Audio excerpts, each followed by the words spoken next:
This is the Detroit Sports Podcast Network. What's up, guys? Welcome to another episode of the Fan Report. I'm Nick, and here with me every single week is Andrew. Andrew, how are you today? Doing swell. Swell? Swell. I hear you had a pretty wild night on a Sunday night last night. Conjugation of so and well. Swell. It's not a fake word. I mean, I know I've heard the word swell before. Yeah. I have heard the word swell. But yeah, no, I did have a fun. I got to go back to college for a night. It was partying with a bunch of college kids, nearly 30 years old, partying with a bunch of college kids. That's interesting. That is not something that even sounds very fun to me. Legit, they were playing music and just out of curiosity, what kind of beard they have? Locals Light and Miller Light. I'm actually shocked they had a Shorts beer. Right?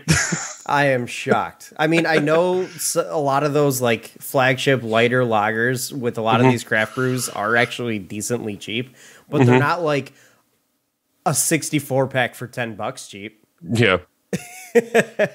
So Andrew's reliving his glory days. I think I sat at home all day yesterday.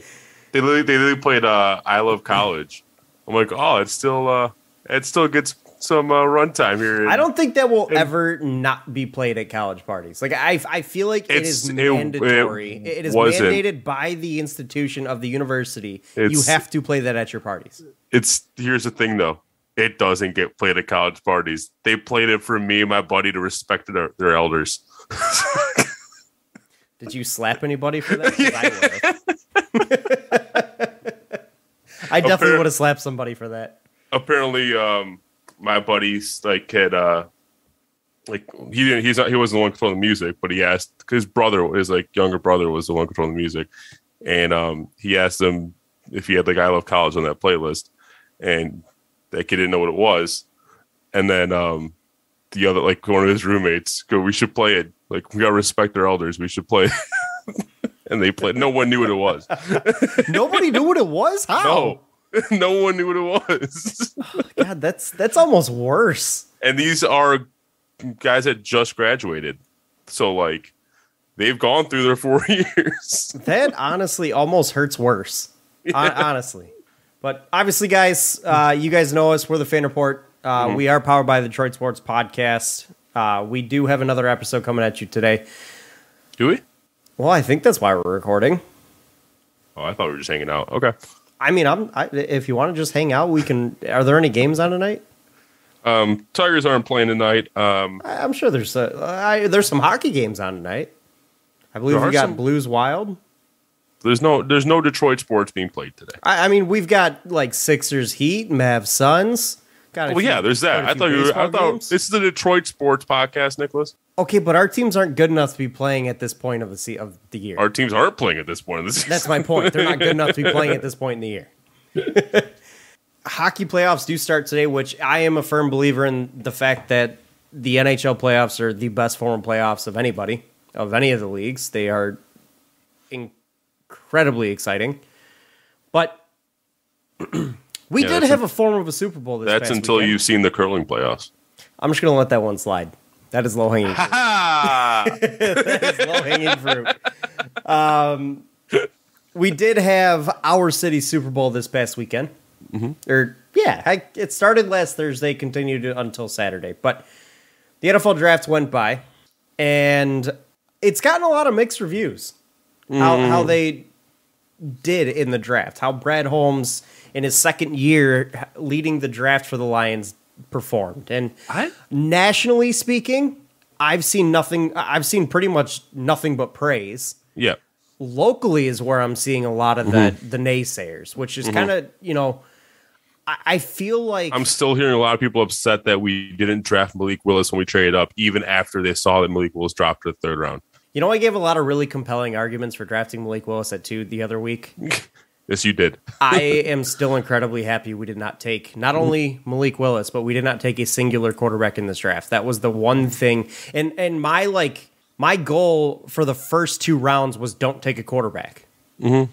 That succeeded. And then they took it even further. Don't take quarterback at all. And I'm ecstatic about that.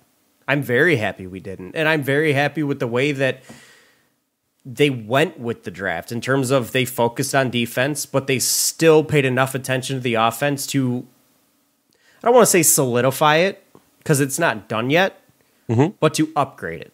No, I agree. They hammered positions in need, especially at the edge. I would have really liked to see them take a linebacker earlier than they ended up taking a linebacker. Specifically, I still would have liked us to take a shot at Nakobe Dean, considering we could have got him in the third round. Now, I thought that was great value. The reports on him are that he turned down getting a shoulder surgery, and that is something that has raised a lot of red flags with teams, is that injury in his shoulder, and that's why he dropped as far as he did. Yeah. Obviously, his height has played a role, but it doesn't play as big of a role as to cause him to drop from the first round all the way to where, what was he taking, the compensatory picks in the third round, or just super late third? Yeah, late third. I don't know if we were in compensatory pick territory or not, but it was late third. The injury was obviously a big decision maker in that. But before we start breaking down any picks, I wanted to kind of, and I guess I should have done this before I even mentioned the draft, but I saw something the other day that Caesars Sportsbook is opening a book inside of Imagine Theater in Royal Oak. Oh, yeah. Is that going to be like a legitimate book? That's when they initially opened the sports betting lounge. I remember we right. I don't know if we talked about it outside the show or on the show as well. I don't remember, but they basically, from what I could tell, they upped their Wi-Fi package in that theater in particular, so that you could get on your apps and bet while watching the games, and it was free entry. Like, you didn't have to pay to get in. Exactly. You just go and hang out, drink, and bet on games. And the one thing I had said that they need to do to really make me really consider going there, like on a weekend where there's a ton of games, is if they could partner with someone like MGM or Caesars or Barstool and actually get some betting kiosks in the theater where you can actually place bets there. But I think they did even better with partnering with the actual I'm casino assuming itself. They're not going to have an actual counter there. Like, they're not going to have actual cashiers, but I do think that they might actually have betting kiosks there, which I think is wild. I think it's a really cool idea. Like, I'm not saying that I definitely think this is going to be a huge success, because for the most part, if people want to go to a sports book, they're going to go down to MGM or Greektown or what are they called now? Hollywood Casino in Greektown. Or Motor City. Like, they'll go to one of those books and just take their business there. So, but it gives you an option that's outside of the city. And it's also a book that, as of right now, it's not the easiest thing in the world to get to Caesars Windsor. Like, it's not that easy. You got to cross the border, do a bunch of COVID testing, and whatever. It's not as easy to get across the border right now as it normally is. So getting to Caesars is a little bit more of a pain in the ass. And this gives you an opportunity to go to a book that's not downtown, not all the way out in Mount Pleasant, and still sit and watch games. And I'll be honest with you, I think I might like the giants, like the big screens at the Imagine, more than the amount of screens at a sports book. I don't know. Like, there's a lot of options at a sports book, but it's kind of hard to zero in on one game, and I might be able to do that a little bit better at something like the Imagine situation. Not to mention in the Imagine Sports Lounge, this is not sponsored, by the way. No, it's not. This is purely because Andrew and I both love the Imagine Theater brand. Like, we're huge patrons of them. We're not sponsored by them unless they wanted to. But that'd be awesome. But one thing I have seen is they do have the tables by all the chairs. So like if you've ever been to MGM Sportsbook in Detroit and you try to order food from taps, it's a little bit of a struggle because you're just kind of putting the food in your lap and eating it. Like, it's is normally what you would have in a theater, but they've added tables, is what you're saying? Yep. How do you know this? Have you been there yet? No, I just did some research on it. Oh, okay. And in terms of, this is what I was looking up, though, in terms of how the gambling is going to work, it doesn't sound like they're going to have kiosks. It's just a rebrand. So basically, they're rebranding the Imagine Sports Lounge as Caesar Sports Lounge. I think they're going to be adding, I don't know if they already had it or they're adding it, they're going to be adding tickers with live odds updates and stuff. Do people, okay, let me ask you this. Does anybody under the age of 65 that bets actually pay attention to tickers still? Because you just have it right on your on your lap in your phone. It's like I don't watch tickers when I'm watching. Ever since the dawn of mobile betting, I think tickers have been kind of useless. Like I get it's the whole look of it all, but at the same time, it sounds just like completely wasted space to me. Especially if you don't have an actual kiosk to go to. Like if the only way you can do your betting at this place is through the app, what's the point of a ticker? Yeah, but I get it. It's the look. They want to make it look real. I'm honestly a little bit disappointed. It's the same damn thing. So I guess it gives it a little bit more legitimacy. And like when I think about it, it would be weird to have like betting kiosks sitting in the movie theater, but I still would like it. I think it'd be cool. Think about it this way: like some theaters, like the very top of it, like the quote unquote suite level, have like a counter that with bar stools or whatever that you can sit at. Could you imagine like kiosks being up there and you can go and place your bets and stuff? I think that'd be cool. Yeah.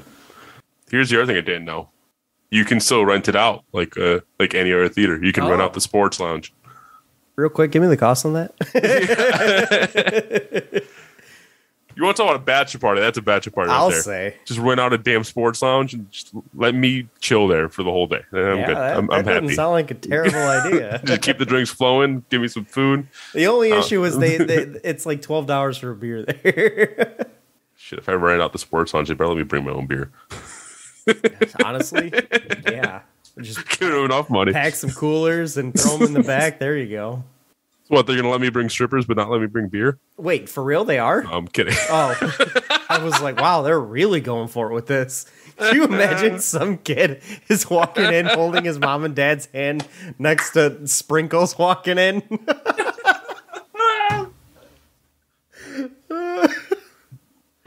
Oh, man. We got really off topic. Yes, we did. We did start off talking about the Lions draft, and somehow we are now I felt like I wanted to bring it up because obviously I don't know that much about it, and I felt like I knew you would have done the research about it. So I was like, all right, he's probably going to know something, and honestly, it just sounded fun to talk about. So, but let's go ahead and kick it back over into the draft.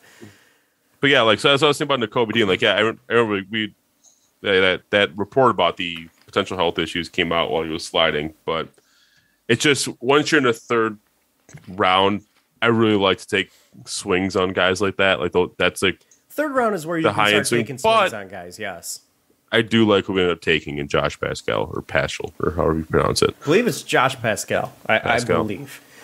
Didn't know anything about him when we drafted him, but everything I've been reading up on the guy and in terms of just what other people seem to know about him, he seems like a major culture guy, and two, somehow like super like from the things I've heard about him, it's not quite making sense why he went in the spot that he went. Like NFL, like the NFL next gen stats, they did like top athletic scores for edge rushers.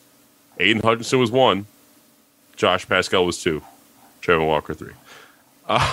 Like interesting. And who'd you say this was?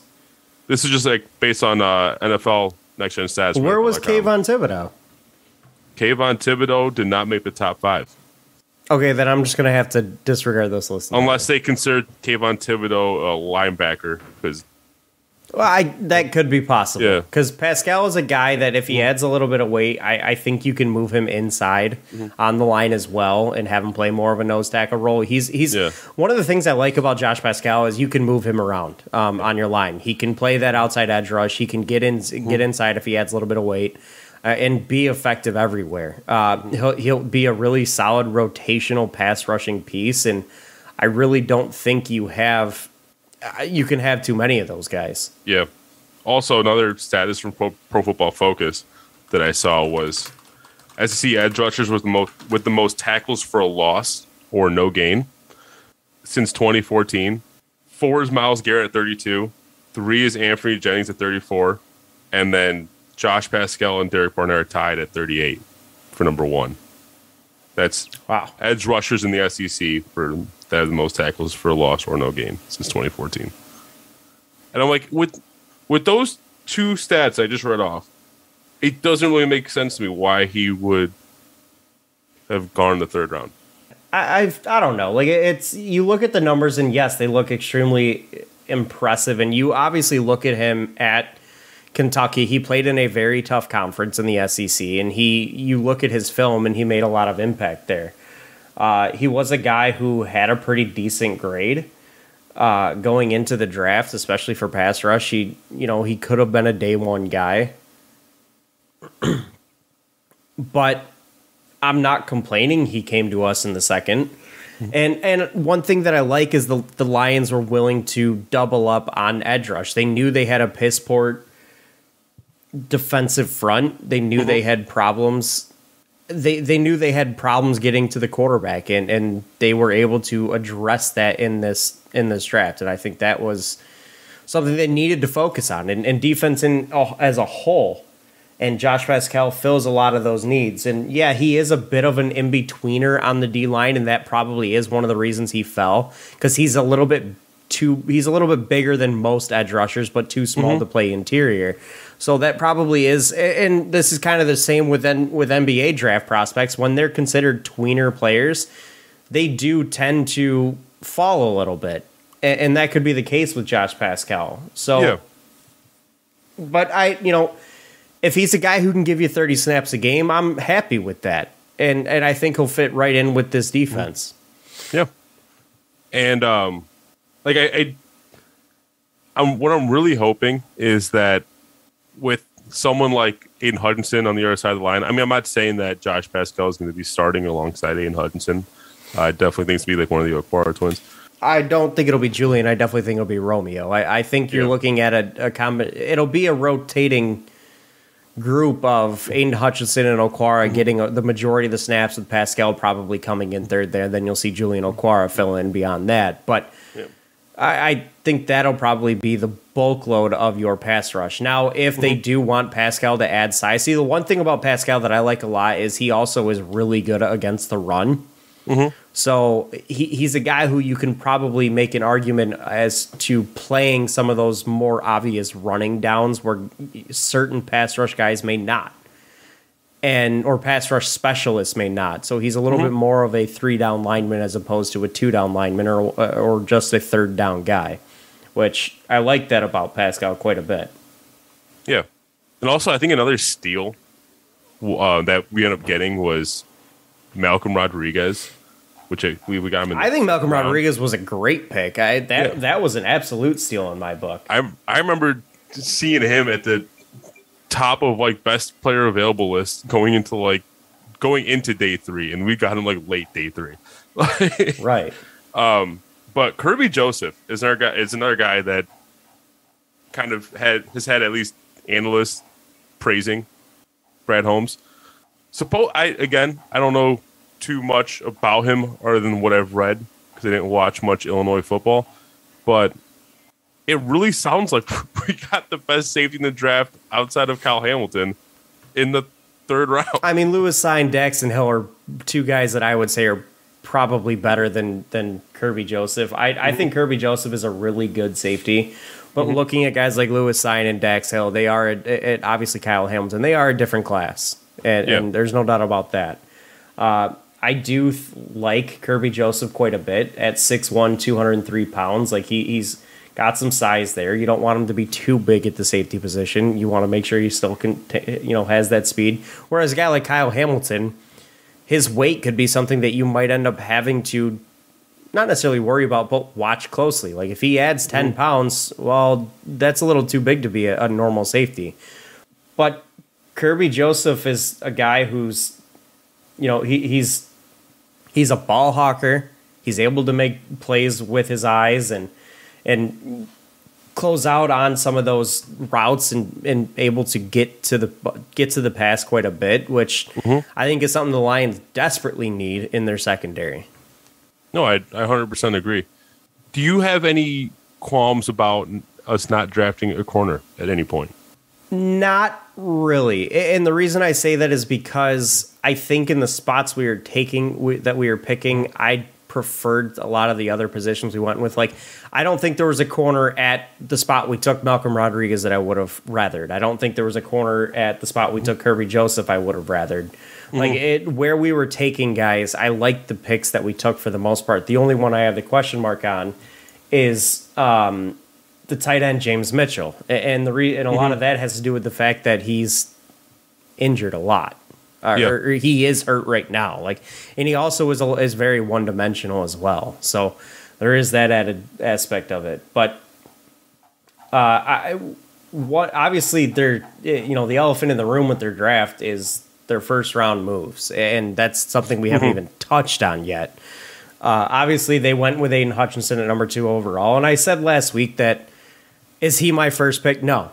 Yeah. Is he my second pick? Probably. And I would have liked to see Kayvon Thibodeau here, but obviously Hutchinson is a good pick. I think he's going to be a good NFL player.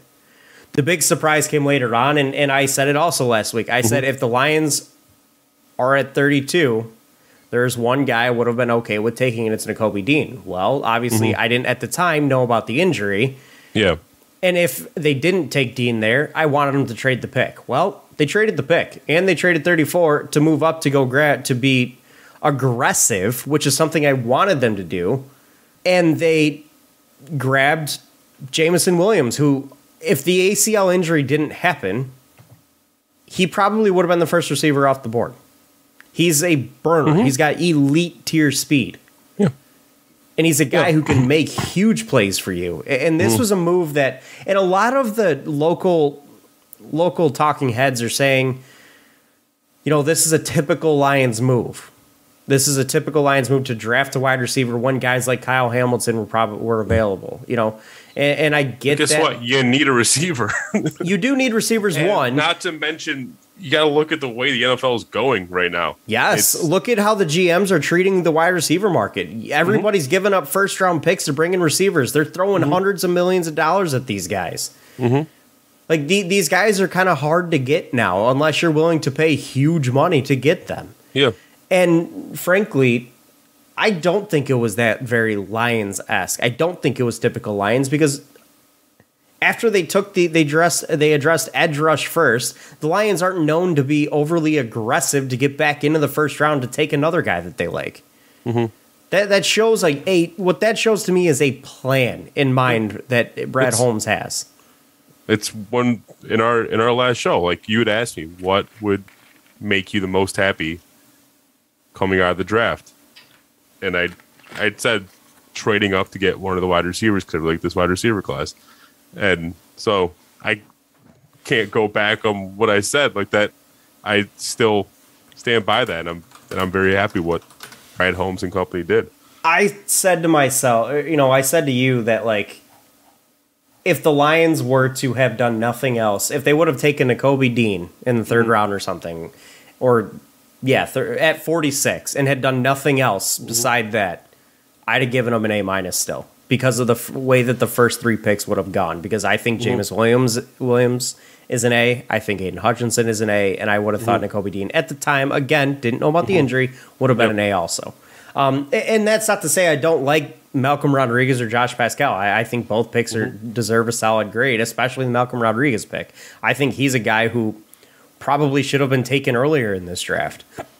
And I am very impressed with what looks like a very well-organized draft plan, which is something I don't necessarily think the Lions have been able to show in previous years under previous regimes. And this regime seems like they had a plan, and they had a plan in mind that they were going to stick to. They didn't, divert that plan when they saw Malik Willis drop to the third round or, whatever. They stuck to their guns, they stuck to their plan, and they went after guys that they liked. Sure, in the first round, after they traded back up, could they have gone and grabbed Kyle Hamilton? Yeah, I wouldn't have hated that idea. Like, I think Kyle Hamilton is going to be a really good player in this league. He's going to be a guy who makes a lot of big plays. Yeah. However, I'm still very happy with the Jameson Williams pick. Like, I think he is going to be an absolute gamer at the wide receiver position in this league. And this is really giving me a lot of confidence in Brad Holmes because coming towards the end of the season last year, we were starting to really see what was becoming of his 2021 draft class. I mean, we already like it was going to take a lot for us not to like Penei Sewell, but Lee McNeil blossoming, our 3rd-round pick, Amon-Ra St. Brown obviously becoming a lot more than what at least I'd expect him to become. And then obviously it's too early to tell because we just these guys haven't played a minute of NFL football, but just early indication is that this could be a pretty good draft class. I don't know about you, but I have more confidence in Brad Holmes than I think I've ever had in the Lions GM in my lifetime. I 100% agree with you. Like I see a team that is on the train tracks moving forward for once. Mm-hmm. Yeah. And I really like that the way that they're structuring things. Like last year we talked about with the Penei Sewell pick, you build from the inside out. Well, the same is true for defense, and I'm a huge believer in it. You build from the inside out. And they've now spent how much draft capital in that interior defensive side of the ball? They spent Ali McNeil was what, a 3rd-round pick last year? Third round pick. Yep. And then they also grabbed Levi Onwuzurike also. And then this year they added Aiden Hutchinson. They added Josh Pascal. Like they are building on the interior of this defense. Yeah. And branching out from there. And honestly, one of the reasons I'm not overly upset about the Lions not taking a corner is, one, you don't know what you have in Jeff Okudah still technically. You know, I don't have high hopes for him. I hope we don't know what we have in Jeff Okudah. Yes. Two, you had some pretty bright surprises in your UDFA pickups last season at the quarterback position in AJ Parker. You know, there were some guys that played a little bit better than you would have thought that, you know, showed something and showed to be competent players in this league. And honestly, AJ Parker played pretty damn well last year. So yeah, I'm not overly upset they didn't take a corner because of that. I also think by the way this defense is looking, cornerback is going to end up being the last piece they look at on the defensive side of the ball. Yes, I know they brought back Jared Davis. I get that. He's not a guy that I expect to do great things here. However, Malcolm Rodriguez could be. You still have shots with Derek Barnes. Like you're going to start seeing the Lions put some investments in that linebacker position and then continue to build out from the interior. And I think Brad Holmes is really paying close attention to what we have and understanding. He's got a philosophy in mind on how to build this team. Yeah. And I 100% am on board with it. Yeah, I'm very intrigued to see what Jared Davis does this season. Like, I want to know how much of an impact Matt Patricia was on his performance. Like, I feel it would be mind-blowing to me if he comes in and is suddenly the linebacker that we all expected when we drafted him. Like, but I don't expect it to happen, obviously. I don't either. Like, he's not a sideline to sideline guy. He's downhill. And I don't know.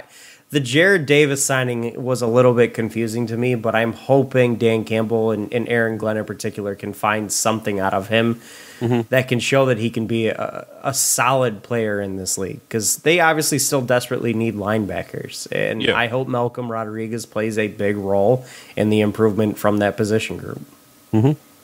But one last question for you. Yeah.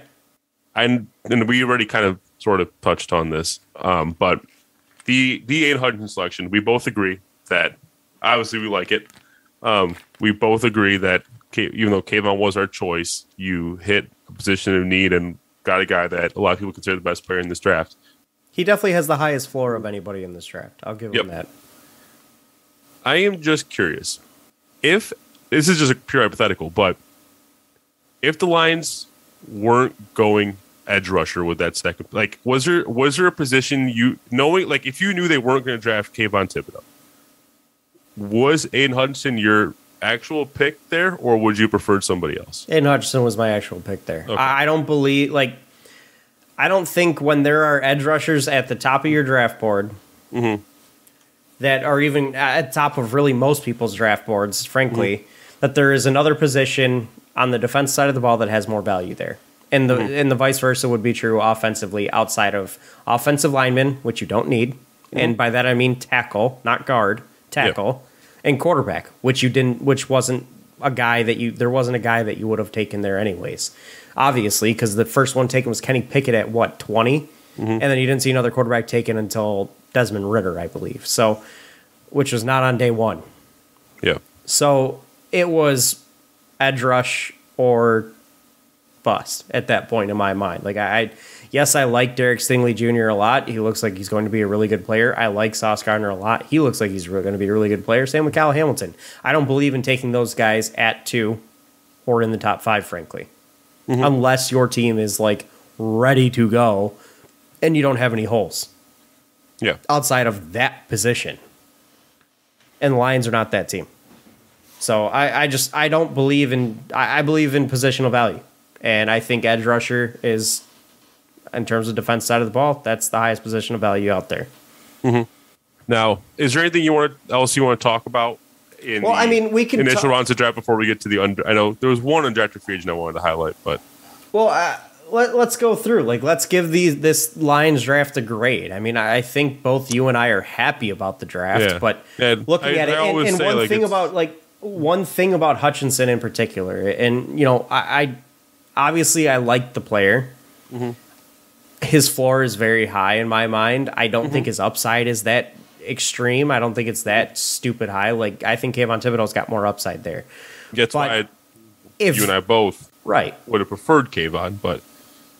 And here's what I think Hutchinson becomes as a player in this league. I think he is a guy who routinely will get you somewhere between 8 to 10 sacks a year. He may have a year where he hits 12 or 13, but for the most part, he will be somewhere in the realm of 8 to 10 sacks, year in and year out. Are you upset? Do you think that is not meeting expectations? I mean, no. I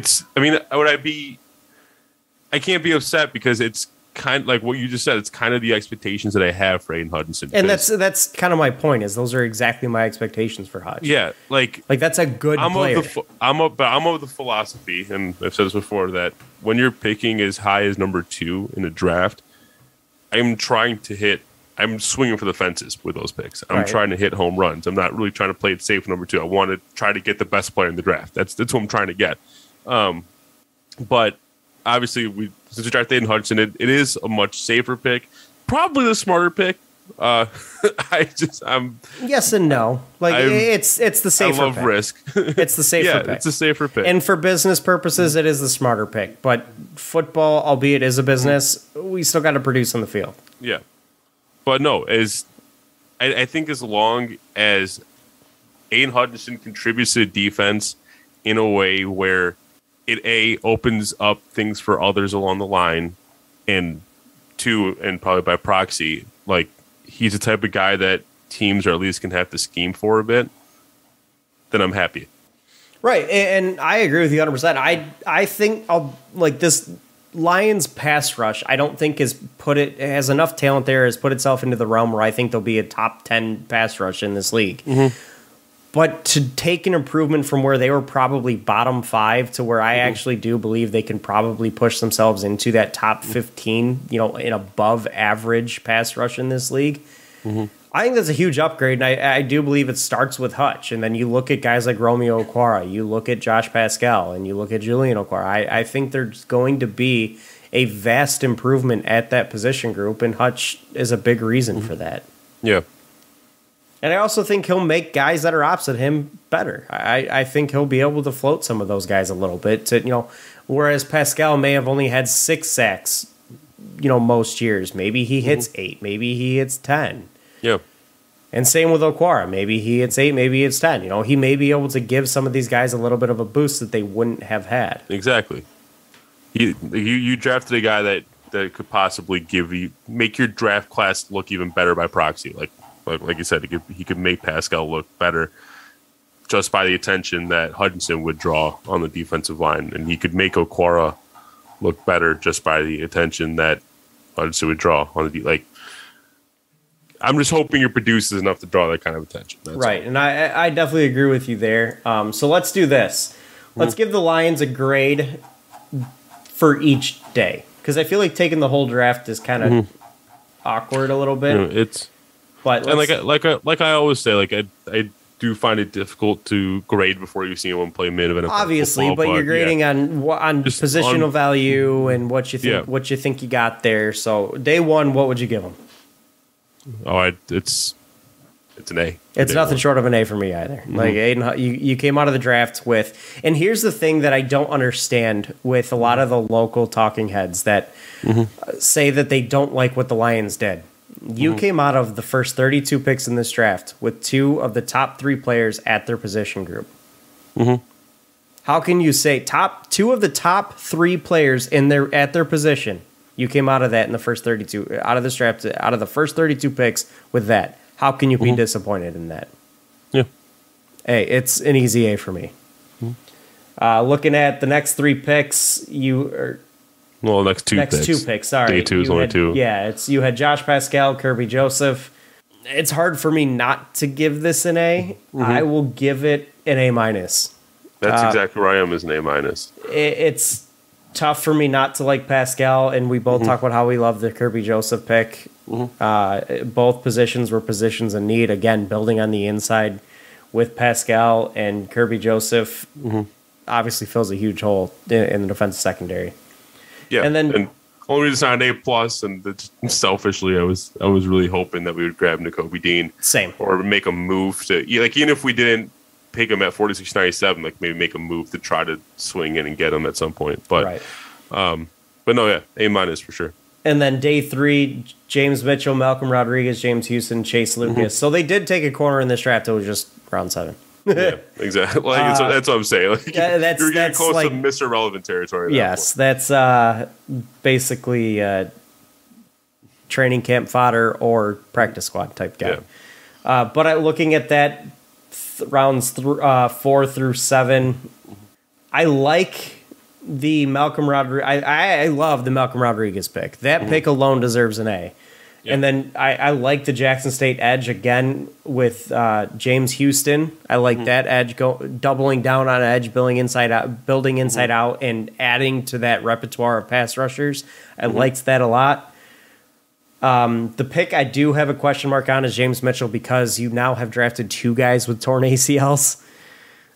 James Mitchell as a player is very one-dimensional, great pass catcher, but with good speed at the tight end position, but again, he's totally inept blocking. Yeah, which is weird because isn't he like huge? I don't know too much about James Mitchell or James. Only guy I really end up ever reading up on. He's 6'4", 250. Malcolm Rodriguez. He's 6'4", 250. 6'4", 250. Yeah, that's a pretty big dude.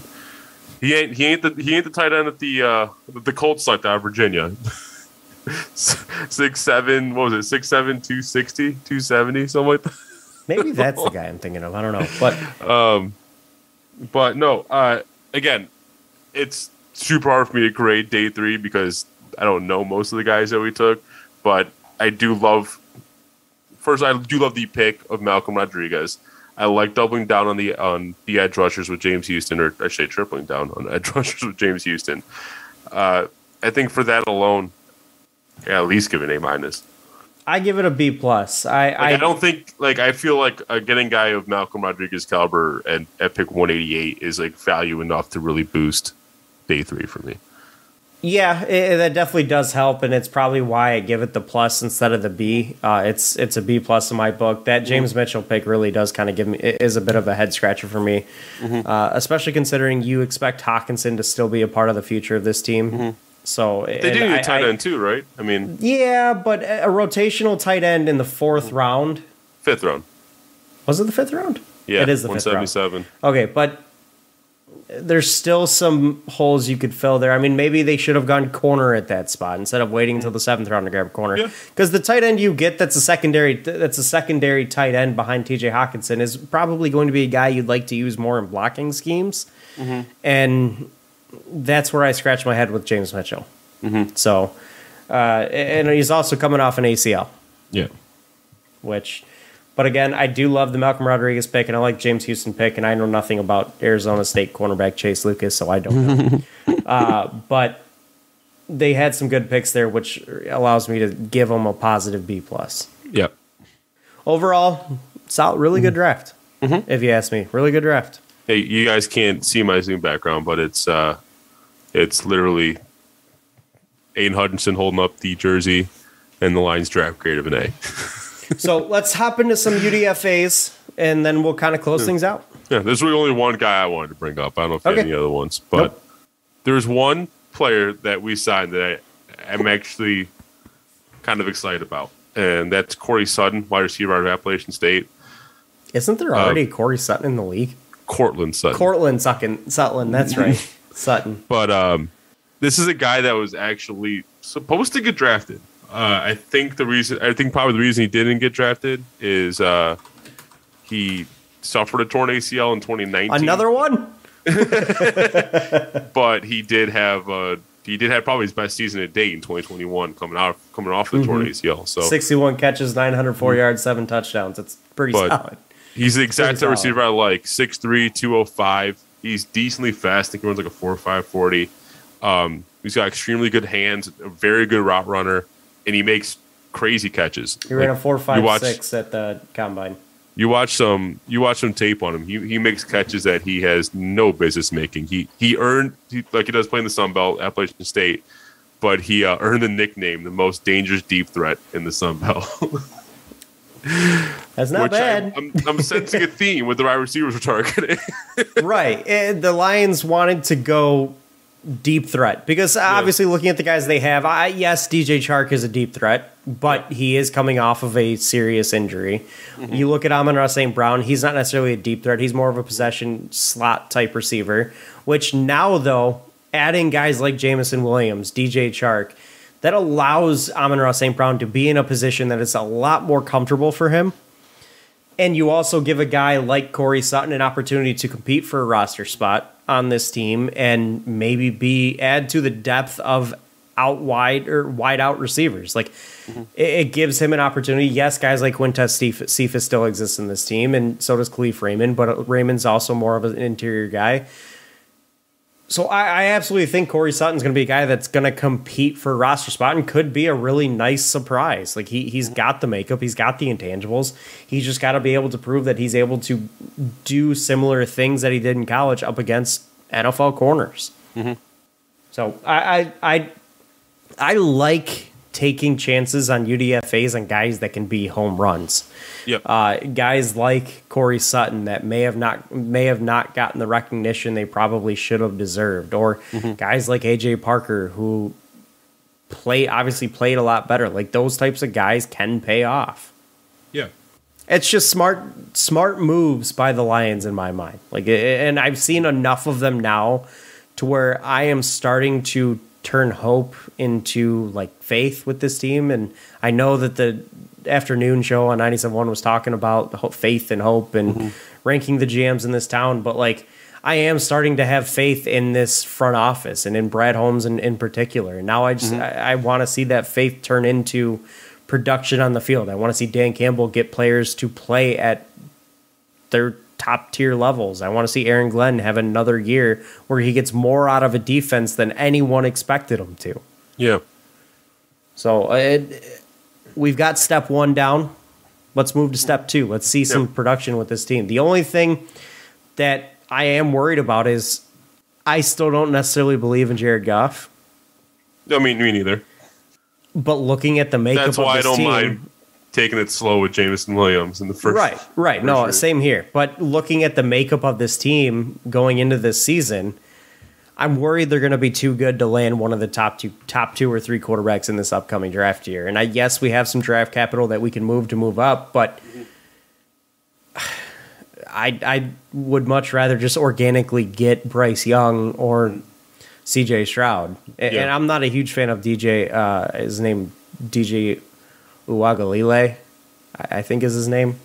The kid from Clemson. Uiagalelei, I think. Yeah, DJ Uiagalelei. I'm just not a huge fan of his in particular. What's his last name again? Uiagalelei. I just wanted to keep making you say it. It's a fun name to say. I'm not gonna lie. It reminds me of Tua Tagovailoa. Like it's just a fun last name to say. But I would obviously much prefer grabbing Bryce Young, C.J. Stroud, and I think the Lions are just gonna be not bad enough to put themselves in a spot to get them unless they want to be aggressive with their draft picks. Which, if they are, I'm okay with it. Yep. Just gonna throw that out there. Or they can trade those picks to go grab Kyler Murray. Oof. If he's not happy in Arizona, what makes you think he'll be happy in Detroit? I'm trying to think of something. A good team around him. He only had DeAndre Hopkins there and Christian Kirk. Like, the rest of the team was pretty bleh. Like, they gave him James Conner in his backfield. And don't get me wrong, James Conner had a couple nice seasons, but still. Before we sign off, I guess I'll acquiesce to Lions Twitter and mention one more UDFA that it feels like all word. It feels like all of Lions Twitter is excited about. I think it's because it's a homegrown product, and that's Khalil Pimpleton from CMU. Khalil Pimpleton. Khalil Pimpleton. That is a name. Yep. 5'8" wide receiver, but he's basically just I envision him as basically a return specialist. 5'8". 5'8". Wow. Yeah, he's basically going to be like a return specialist, which that's what he was at CMU. He led the MAC in average punt return yardage. With, and I would rather have a return specialist. I would rather have a return specialist than trot out like St. Brown out there. Like I don't want him getting hurt. So having a return specialist I think is important. And sweet. I like it. Yeah, if you remember, he was the guy that returned 2 punts for touchdowns against Western Michigan. Okay, that's right. It's that guy. I remember this guy now. He's the. This is I'm gonna point this out right now. This is in no way me comparing him to this player. Devin Hester. I knew it. No. He's the first Chippewa to bring home the MAC Special Teams Player of the Year award since Antonio Brown. Oh. Antonio, that was not where I thought you were going with that, but okay. I mean, Antonio Brown used to return punts and kicks at once upon a time, didn't he? Yes, he did, because I remember he drop kicked a punter in the face.